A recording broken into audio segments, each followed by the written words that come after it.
ఈరోజు ఖమ్మం ప్రాంతంలో అత్యంత భారత రాజ్యాంగ స్ఫూర్తితోటి ఒక జ్ఞాన పోరాటాన్ని చేయబోతున్నాం. జాతీయ చిహ్నాన్ని చేతబూని ఒక ఉత్తరాల మహోత్తరమైనటువంటి కార్యక్రమాన్ని వెలుగుమట్ల బాధితులు నిర్వహించబోతున్నారు. ఎందుకు రాష్ట్రపతికి విన్నవించుకుంటున్నాం, గవర్నర్ గారికి విన్నవించుకుంటున్నాం, ఈ దేశ ప్రధానికి విన్నవించుకుంటున్నాం మా బాధను ఉత్తరాల ద్వారా. ఎందుకు ఈ పరిస్థితి దాపురించింది, ఎందుకు ఈ స్థితి ఖమ్మం ప్రాంతంలో ఇది కొనసాగించిందో ఇప్పటికే ఈ సమాజానికి అర్థమైంది. కానీ ప్రభుత్వమే 729 మీ ఇల్లు కూల్చామని ప్రకటించింది. మరి 311 మందికి ఇచ్చి ఇంకా 500 మందికి ఎందుకు ఇవ్వట్లేదని మేము గవర్నర్ గారిని కలిసాం. గవర్నర్ గారు చాలా సీరియస్గా స్పందించారు. పొంగులేటి శ్రీనివాసరావు రెవెన్యూ మినిస్టర్ని కలిసాం. ఆయన మేము చూస్తామని చెప్పారు. ఆయన అదనకు ముందు ఈ యొక్క భూదాన భూమిని మిగతా భూమిని కోర్టుకు రాసి ఇవ్వాలని చూశారు. ఆ కోర్టుకు వ్యతిరేకంగా గవర్నర్ కలిశాక ఆ పని ఆగిపోయింది.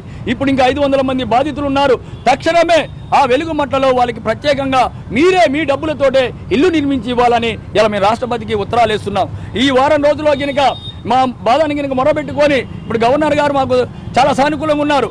ఈ వారం రోజుల్లో ప్రకటించబోతే రాష్ట్రపతి భవన్ ముట్టడిస్తాం, రాష్ట్రపతిని కలుస్తాం, గవర్నర్ భవన్ కూడా ముట్టడిస్తాం. కానీ మా పోరాటం వెలుగుమట్లలో 100 గజాల్లో ప్రభుత్వం ఇల్లు నిర్మించేదాకా మా బాధితుల పోరాటము, మా బీసీ ఎస్టీ జేఏసీ పోరాటం కొనసాగుతుందని చెప్తున్నాం. ఆ విధంగా ఈరోజు భారత రాజ్యాంగ స్ఫూర్తితోటి రాజ్యాంగ పోరాటాన్ని ఈరోజు పురవీధిలో చేయబోతున్నాం. అందరూ మీరు సహకరించాలని ఈ కార్యక్రమానికి హాజరైన మీ అందరికీ మీడియా మిత్రులందరికీ కూడా జై భీమ్ తెలియజేస్తున్నాం. మిత్రులారా.